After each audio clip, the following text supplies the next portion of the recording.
The only disability in life is a bad attitude. There are many disorders in today's world. However, Down syndrome is the most common genetic disorder in America. According to the National Association for Down syndrome is a genetic condition that causes delays in physical and intellectual developments. Throughout this speech, I am going to explain what causes Down syndrome and what the differences and similarities are between people who have the extra chromosome compared to those who do not. Some people may think that Down syndrome is a hereditary disorder that is passed down through a family line. Well, that's incorrect. The National Down Syndrome Society website states that Down syndrome is caused when a woman has a full or partial extra copy of chromosome 21. Down syndrome is caused by a random error in cell division that results in the presence of an extra copy of chromosome 21.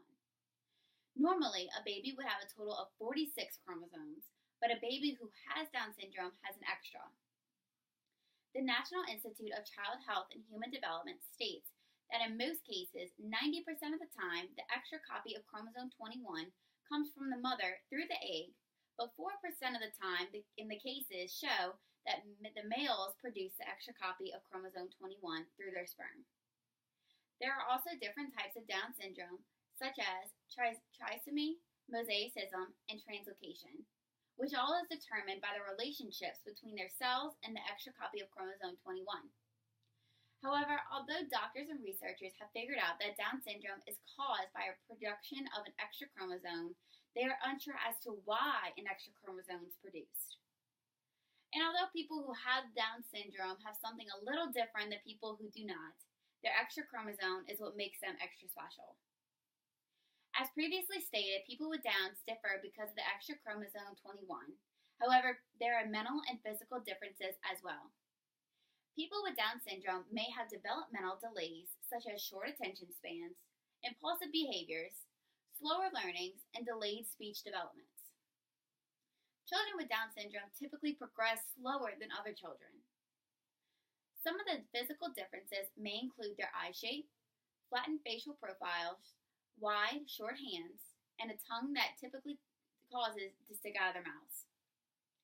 Health and medical issues are also a large concern.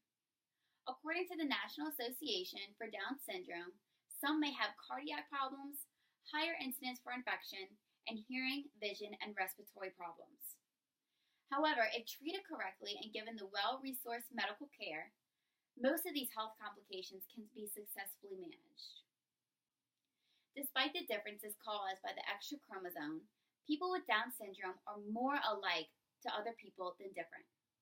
They are human beings with souls just like you and I. For example, we both have feelings. We sometimes get angry, we sometimes get sad, we're sometimes happy. Our moods just depend on our emotions. It is also a myth that people think that people with Down syndrome are always happy. That is incorrect also. Just like you and I are not always happy, their emotions also vary. Another example, depending on the severity of their symptoms, people with Down syndrome can sustain jobs. They can manage to go to work every day just like other adults would. Some may even choose to maintain a relationship and further on decide to marry. Also, depending on the severity of the condition, the majority of the children who have Down syndrome attend schools and are included in inclusion classrooms rather than being secluded and separated from other children. It is no secret that people with Down syndrome have physical and mental differences compared to others. However, although some people are born just with that extra chromosome, the similarities outweigh the differences. Down's people are just like other human beings and should be treated that way. If they're able to hold jobs, maintain relationships, and go through daily routines just like any other person would, they should be treated and looked at as equal. The only difference between ordinary and extraordinary is just that little extra.